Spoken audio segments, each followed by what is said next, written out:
Good morning વિદ્યાર્થી મિત્રો. ધોરણ 9 વિષય સામાજિક વિજ્ઞાન પાઠ 2 પ્રથમ વિશ્વયુદ્ધ અને રશિયન ક્રાંતિ. આ પાઠની અંદર આપણે શરૂઆતની પ્રસ્તાવનાનો અભ્યાસ કરી ગયા હતા. તદુપરાંત પશ્ચિમ યુરોપ અને એશિયન આફ્રિકામાં સંસ્થાનવાદ વિશે અભ્યાસ કરી ગયા હતા. ત્યારબાદ આપણે પ્રથમ વિશ્વયુદ્ધ છેડાયું હતું, બે દેશો ભાગ પડી ગયા હતા અને આ બે દેશો વચ્ચે જે યુદ્ધ થયું તેના પરિબળો કયા કયા હતા. તેમાં આર્થિક પરિબળ, કટ્ટરવાદ, જૂથબંધી અને ગુપ્ત સંધિઓ, ઉગ્ર રાષ્ટ્રવાદની ભાવના, વર્તમાનપત્રનો ફાળો, યુદ્ધ અંગેનું તત્વજ્ઞાન, આટલું વિશે આપણે અભ્યાસ કર્યો હતો. હવે આપણે આગળ જઈએ કે પ્રથમ વિશ્વયુદ્ધની ઘટના. વિદ્યાર્થી મિત્રો, મેં તમને સમજાવ્યું હતું કે વિશ્વયુદ્ધ કોને કહેવાય. કે દાખલા તરીકે આપણી પડોશની અંદર, આપણે પડોશમાં રહીએ છીએ, અડોશ પડોશમાં આપણે ઝઘડો થાય તો સોસાયટીની અંદર બે ભાગ પડી જાય છે. એક ભાગ એક બાજુની તરફેણમાં હોય, બીજો ભાગ બીજાની તરફેણમાં હોય. પછી એ લોકો સામે બીજા ઉપર હુમલા કરે તો આને વિશ્વયુદ્ધ કહેવાય. તો આ રીતે એ વખતની અંદર પ્રથમ વિશ્વયુદ્ધ વખતે જર્મની અને બ્રિટન આ બંનેને ધંધાકીય હરીફાઈના પરિણામે તે બંને વચ્ચે યુદ્ધના મંડાણ થયેલા. એમાં એક દેશ, અમુક દેશો જર્મની બાજુ હતા, અમુક દેશો ઇંગ્લેન્ડ બાજુ હતા. એટલે જે જર્મની વાળા હતા એ ઇંગ્લેન્ડ વાળા દેશો ઉપર હુમલા કરતા હતા, ઇંગ્લેન્ડ વાળા હતા એ જર્મની વાળા દેશો ઉપર હુમલા કરતા હતા. અને આ રીતે વિશ્વયુદ્ધનું મંડાણ થયું હતું. એ પછી બીજું વિશ્વયુદ્ધ પણ આવશે આગળ. અને હવે ત્રીજું વિશ્વયુદ્ધની સંભાવના છે કે અત્યારે આપણે વિશ્વમાં જોઈ રહ્યા છે કે એક બાજુ અમેરિકા છે અને બીજી બાજુ ચીન છે. ચીન પોતે પોતાના દેશો જે એના સાથે સહમિત્રો છે, રાષ્ટ્રો છે, સહરાષ્ટ્રો, જેના મિત્ર રાષ્ટ્રો કહેવામાં આવે છે, એને પોતે સાચવવાના પ્રયત્ન કરી રહ્યા છે. આ બાજુ અમેરિકા પોતે પોતાના રાષ્ટ્રોને સાચવવાના પ્રયત્ન કરી રહ્યો છે. તમે હાલમાં જોયું હશે હમણાં કે ચીને તાલિબાન લોકોને માન્યતા આપવાની તૈયારી સુધી કરી દીધી, ત્યારે અમેરિકાએ તાલિબાનો ઉપર હુમલો પણ કરી દીધો. બરાબર, એના જે સાધન સામગ્રી હતી બધી નષ્ટ કરી નાખીને હજારોમાં તાલિબાનોને મારી નાખ્યા. આ એક વિશ્વયુદ્ધનું મંડાણ છે. આમાંથી ધીમે ધીમે ફણગો મૂકે અને તણખા ધરે અને પછી એની આગ મોટો સ્વરૂપ ધારણ કરે, જેને આપણે વિશ્વયુદ્ધ કહીએ છીએ. એટલા માટે આપણે ટીવીમાં અને છાપામાં વાંચીએ છીએ કે વિશ્વયુદ્ધના ભણકારા. તો આ એક શક્યતા રહેલી છે કે વિશ્વયુદ્ધ થવાનું કારણ મૂળ ચીન હશે. એ તમે ઇતિહાસમાં કહો. કેમ? કારણ કે તમારા પછીની જે પેઢી આવશે એને તમે કહી શકશો કે ભાઈ ચીન એ ત્રીજા વિશ્વયુદ્ધનું મુખ્ય કારણ હતું. તો એના કારણ તમને અત્યારે પણ ખબર છે કે ચીનની વિસ્તારવાદી અને સામ્રાજ્યવાદી નીતિ જવાબદાર છે. ચીન એની આજુબાજુ આવેલા જે પણ રાષ્ટ્રો છે એ રાષ્ટ્રોની જમીન હડપ કરવા માંડ્યો છે. દાખલા તરીકે ભારતમાં, તો ભારતમાં એ લોકો એની બોર્ડર સુધી અંદર સુધી ઘૂસી આવે છે. આપણી બોર્ડરમાં આપણે વારે ઘડીએ જોડે ફાઇટિંગ કરવી પડે છે, કારણ કે આપણા એના દેશ વચ્ચે કરાર થયેલો છે. આ પણ તમે યાદ રાખજો વિદ્યાર્થી મિત્રો, કારણ કે અમે તો ન્યૂઝ વાંચતા હોય છે, સમાચાર પત્રોમાં વાંચતા હોઈએ છીએ, અમને ખબર છે કે ભારત અને ચીન વચ્ચે એક કરાર થયેલો છે કે મેકમોહન રેખા, જે આપણી બોર્ડર રેખા છે આપણી અને ચીન વચ્ચેની, તેના 1 કિલોમીટર સુધી કોઈ પણ દેશ ગોળીબાર નહીં કરી શકે એવો આપણે કરાર કરેલો છે આપણે ચીને. એટલે આપણે શું કરીએ છીએ? હાથની લડાઈ કરીએ છીએ. એ તમે વચ્ચે હમણાં જોયું હતું કે આપણા 20 સૈનિકો માર્યા ગયા હતા, ચીનના 40 સૈનિકો માર્યા હતા લડાઈમાં, એકબીજા સાથે ફાઇટિંગ કરવામાં. બરાબર. તો આ કારણ થવા પાછળનું મુખ્ય કારણ શું હતું વિદ્યાર્થી મિત્રો?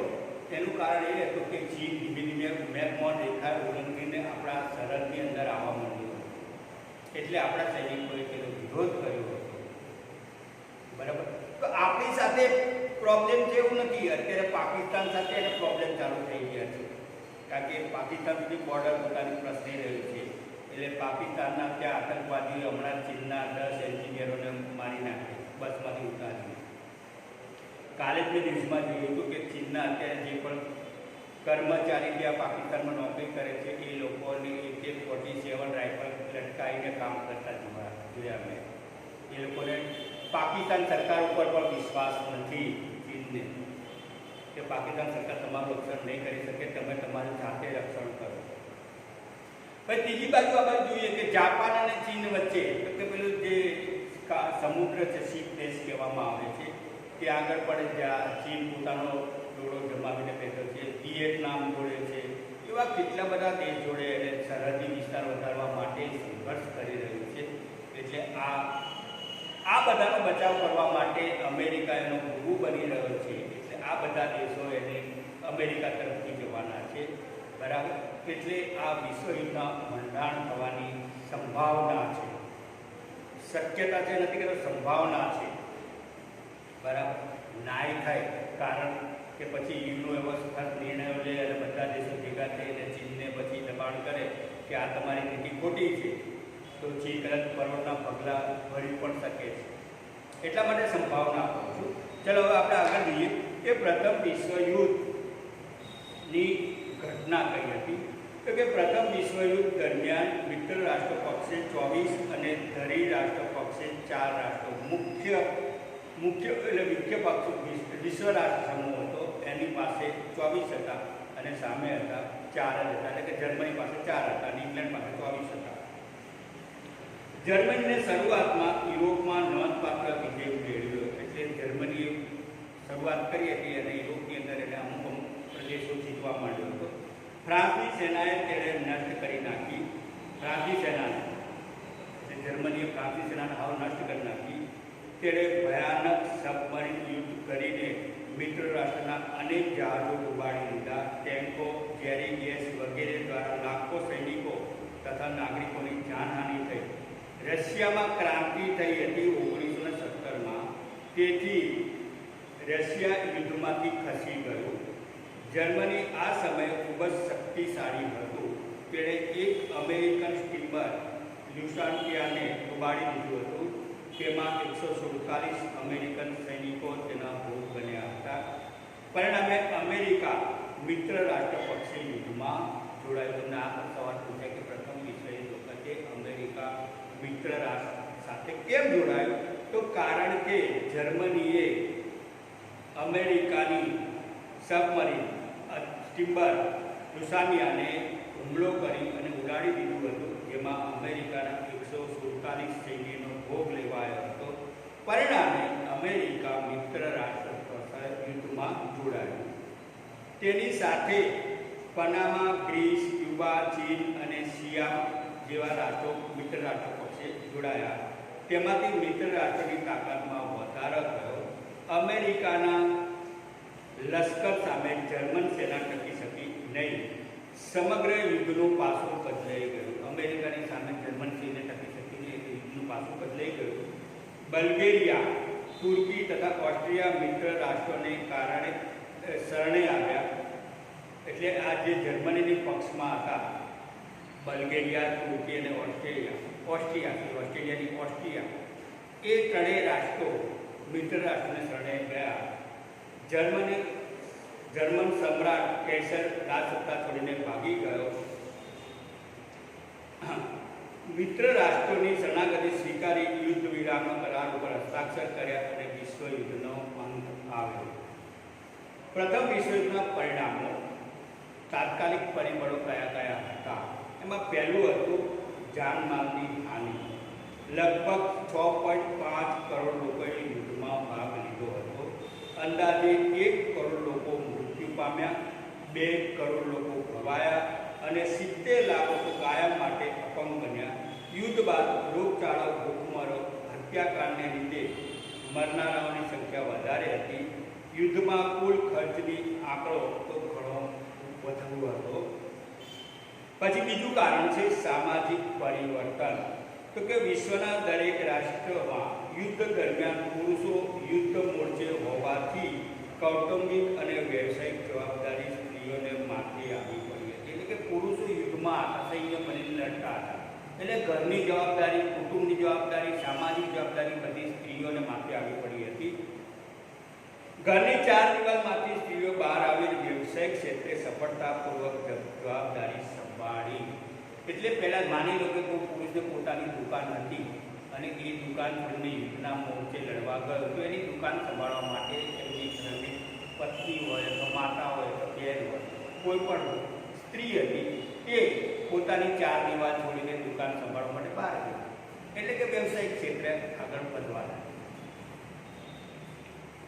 તેનાથી તેમને પુરુષ સમોવડી હોવાનો આત્મવિશ્વાસમાં વધારો થયો, તેમનામાં સમાનતાની લાગણી જન્મી. પરિણામે સ્ત્રી મતાધિકારની માંગ ઉઠી. પહેલાં માત્ર પુરુષો જ મત આપી શકતા હતા, ત્યારબાદ ધીમે ધીમે સ્ત્રીઓની પણ મતાધિકારની માંગ ઉઠી.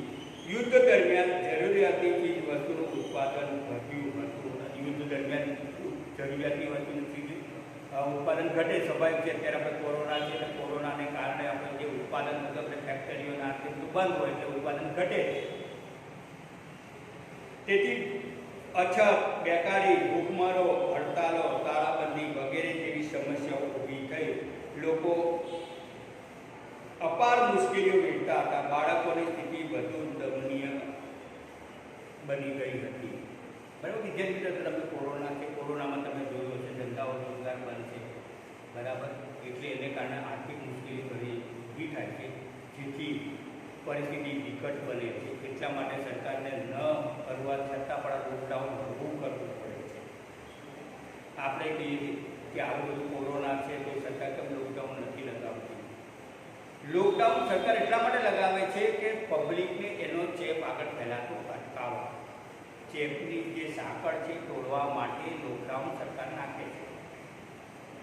પણ આપણા દેશની પ્રજા તે સમજતી નથી. જો પ્રજા, જેને કામ ધંધો નથી એવા લોકો જો ઘરમાં બેસી રહે અને જેને કામ ધંધો છે લોકો બહાર જાય તો લોકડાઉનની કોઈ જરૂર નથી, તો આપોઆપ સાંકળ તૂટી જાય. પણ આ તો ધંધાવાળાના બજારોને બહાર જવું પડે છે, પણ જે નથી ધંધાવાળા એ બહાર રખડતા ફરતા હોય છે. એટલે શું થાય છે? ચેપ ફેલાય છે. આપણે જોઈ શકીએ છીએ કે ભાઈ રથયાત્રાનો તહેવાર, આ તો સરકારે સારી બુદ્ધિ વાપરી, પુનઃપૂર્વક આ રથયાત્રા પાસ કરી, બરાબર. જો રથયાત્રા ચાલુ કરાવી હોત તો શું થાય? તો પબ્લિકના ટોળા એટલા બધા રથયાત્રા જોવા નીકળી પડે તો ત્રીજી વેવની શરૂઆત થઈ જાય આપણા દેશની અંદર. આપણે એકલે રથયાત્રા નથી થતી, ઘણા દેશોમાં, ઘણા રાજ્યોમાં રથયાત્રા થાય છે. સૌથી જગન્નાથપુરીની સૌથી મોટી રથયાત્રા માનવામાં આવે છે. એનો એક દિવાળી તરીકેનો તહેવાર ઉજવવામાં આવે છે. 10 દિવસ સુધી ચાલે છે ત્યાં. તેમાં આટલી પબ્લિક ભીડ ભેગી થાય તો શું થાય? તો કોરોના પકડે છે. પછી આપણે સરકારના વાંક કાઢીએ છીએ કે સરકાર આમ કરતી નથી કે આમ નથી કરતી, પણ સરકારની આપણે પ્રજા પોતે જવાબદાર છે. કોઈ પણ સરકાર, હું કોઈ પક્ષ સાથે ચર્ચા નથી કરતો, હું ફક્ત અને ફક્ત સરકારની જવાબદારી અને આપણી જવાબદારી વચ્ચેનો તફાવત સમજાવું. આપણી પર ફરજ આવે છે. સરકાર કંઈ પોતે કોઈ ડૉક્ટર નથી કે ગાઈડલાઈન બહાર પાડે છે. એ મેડિકલ એસોસિએશન હોય છે, એની જોડેથી જાણકારી મેળવે છે કે આનાથી શું થાય, આને અટકાવવા માટે શું કરવું જોઈએ. એટલે એ લોકો ગાઈડલાઈન આપે છે કે સરકાર તમે આમ કરો. એટલે એ ગાઈડલાઈન આપી એને અનુસરવાનો પ્રયત્ન કરે છે, બરાબર. જેટલી સરકારી જવાબદારી છે એટલી આપણી પણ ફરજ છે કે સરકારે જે પણ નિયમો બહાર પાડ્યા હોય એનું પાલન કરવું જોઈએ, બરાબર. હજુ હું રોડ ઉપર ઘણા જોઉં છું તો માસ્ક દાઢીએ લગાડીને સ્કૂટરો ઉપર બહાર રખડતા ચાલતા જોવા મળે છે, બરાબર. તો માસ્ક તો કોઈ શું પહેરો છો? તો પહેરો જ નહીં. માસ્ક શાના માટે પહેરો છો? તમારા પ્રોટેક્શન માટે, કારણ કે કોરોનાના વાયરસ હવામાં ફેલાય છે. એટલે હવાથી શ્વાસમાં, નાકમાં હવા જાય તો આપણને કોરોના થાય. માસ્ક પહેરવાથી એ હવા ચોખ્ખી થઈને જાય છે, એમાં જમ્સ થઈ શકતા નથી. અને વ્યક્તિ વચ્ચે 6 ગજનું અંતર કહે છે સરકાર. 6 ગજનું અંતર રાખો તો એનો મતલબ કે છીંક ખાતો કે ઉધરસ ખાતો કે ઉચ્છ્વાસ બહાર કાઢતો હોય ને કોરોનાવાળો હોય તો એનો શ્વાસ આપણા નાકમાં ન જાય, એના જીવાણુ આપણા શરીરમાં ન પ્રવેશે કોરોના. એટલા માટે ડિસ્ટન્સ રાખીને રહેવાનું સરકાર કહે છે. બરાબર. હવે વિદ્યાર્થી મિત્રો આગળ જોઈએ. ત્રીજું છે વર્સલ્સની સંધિ. તો કે પ્રથમ વિશ્વયુદ્ધના અંતિમ ચરણમાં જર્મની દ્વારા મિત્ર રાષ્ટ્રની બિનશરતી શરણાગતિ સ્વીકારાઈ હતી. સ્વીકાર થતાં યુદ્ધનો અંત આવ્યો. ત્યારબાદ મિત્ર રાષ્ટ્રોએ રાજ્યની પેરિસ ખાતે શાંતિ પ્રક્રિયા હાથ ધરી. તેમાં 58 જેટલા કમિશનો રચાયા હતા અને 145 જેટલી બેઠકો યોજવામાં આવી હતી.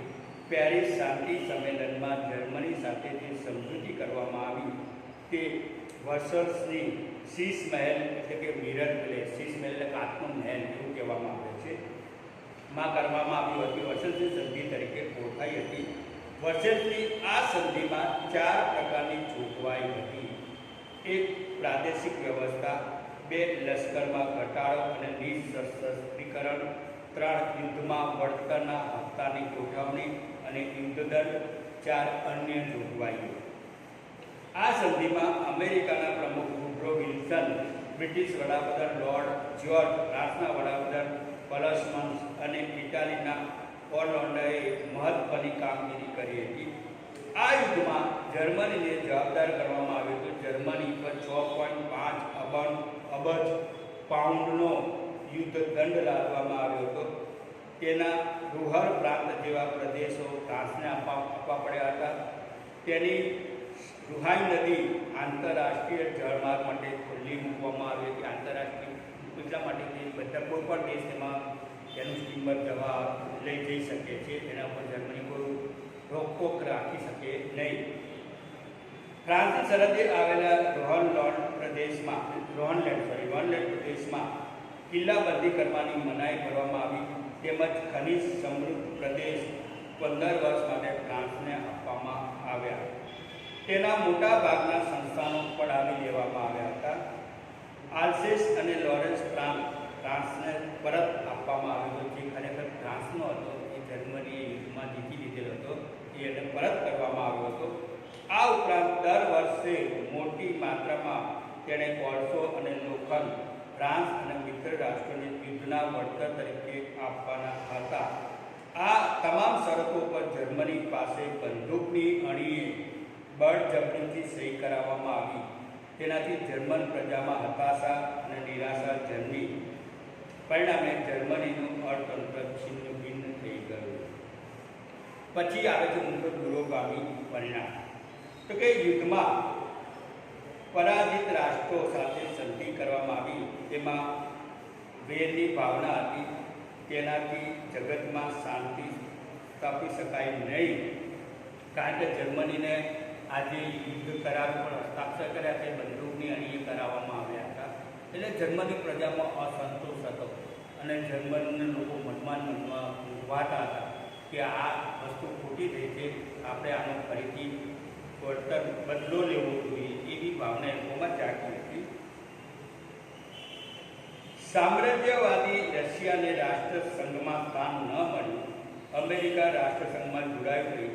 તેથી દ્વિતીય વિશ્વયુદ્ધનું કારણ પ્રથમ વિશ્વયુદ્ધની શાંતિ પ્રક્રિયામાં જ સર્જન પામ્યું હતું.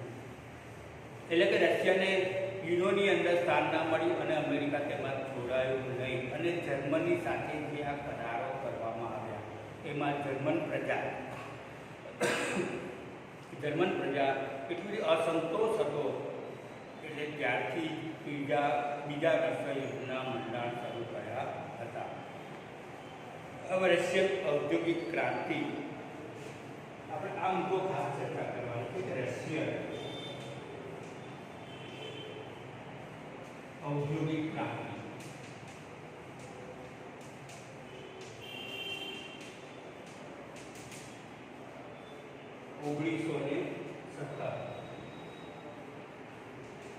ઔદ્યોગિક ક્રાંતિ એટલે ઉદ્યોગો ધંધાઓનો વિકાસ થવો એટલે ઔદ્યોગિક ક્રાંતિ કહેવામાં આવે છે. ઈસવીસન 1917માં રશિયામાં ક્રાંતિ થઈ તે વિશ્વના ઇતિહાસની એક અગત્યની ઘટના ગણાય છે. રાજકીય પરિબળોમાં રશિયાની પ્રજા ઝારશાહીના દમન નીચે કચડાતી હતી. રશિયામાં વંશ પરંપરાગત આવનાર બધા જ ઝાર રાજાઓ આપખુદ અને નિરંકુશ શાસન ભોગવતા હતા. ઝારના શાસનમાં પ્રજાને કોઈ અધિકાર નહોતા. પ્રજા ઉપર આ રાજાઓની આપખુદ જારશાહી એટલી બધી કઠોર હતી કે જો કોઈ વ્યક્તિ અધિકારની માગણી કરે તો તેની ઉપર અત્યાચાર, દમન અને જુલ્મ ગુજારવામાં આવતો હતો. તો સાઇબિરિયાની હાથ થીજી નાખે તેવી કાતિલ ઠંડીમાં મોકલવાની સજા કરવામાં આવતી હતી. એટલે જે પણ આ ચાર રાજાનો વિરોધ કરે તો એને સજા શું આપવામાં આવતી હતી? સાઇબિરિયાની અંદર જે રણ પ્રદેશ છે ત્યાં આગળ હાથ ગોત્ર ઠંડા કરી નાખે, ઢીલા કરી નાખે, પુષ્કળ ઠંડી પડે ત્યાં આગળ એને રહેવાની સજા આપવામાં આવતી હતી. આ અનિયંત્રિત અને અત્યાચારી રાજાશાહી પ્રજા માટે દુઃખ, ગરીબાઈ અને યાતનાનું કારણ બની ગઈ. રશિયાના ખેડૂતો, ખેતદાસો, મજૂરો પુષ્કળ કામ કરવા છતાં પણ તેને પૂરતું વળતર મળતું નહોતું. તેથી તેની સ્થિતિ કંગાળ બની ગઈ હતી. ફાધર વેપોન નામના પાદરીના નેતૃત્વ નીચે એક વિશાળ સરઘસ આકારે લોકો જારના નિવાસ અને વિન્ટરપ્લેસ ગયા. આ તમામ લોકોએ નિશસ્ત્ર હતા. કેટલાકના હાથમાં જારની છબી હતી તો તેમાં રશિયાના ગોરો નાનો પ્રભુ ઘણું જીવ એવા સૂત્ર લખેલા હતા. આ નિર્દોષ લોકો પર જારના લશ્કર દ્વારા આંધાધૂંધ ગોળીબાર કરવામાં આવ્યો. તેમાં 1000 નિર્દોષ લોકો મૃત્યુ પામ્યા. જ્યાં જાનો મહેલ હતો તે સેન્ટ પીટર્સબર્ગની બરફ લોહીથી લાલ થઈ ગયો. આ દિવસના ઇતિહાસમાં લોહિયાળ રવિવાર તરીકે ઓળખવામાં આવે છે, કારણ કે તે દિવસે રવિવાર હતો.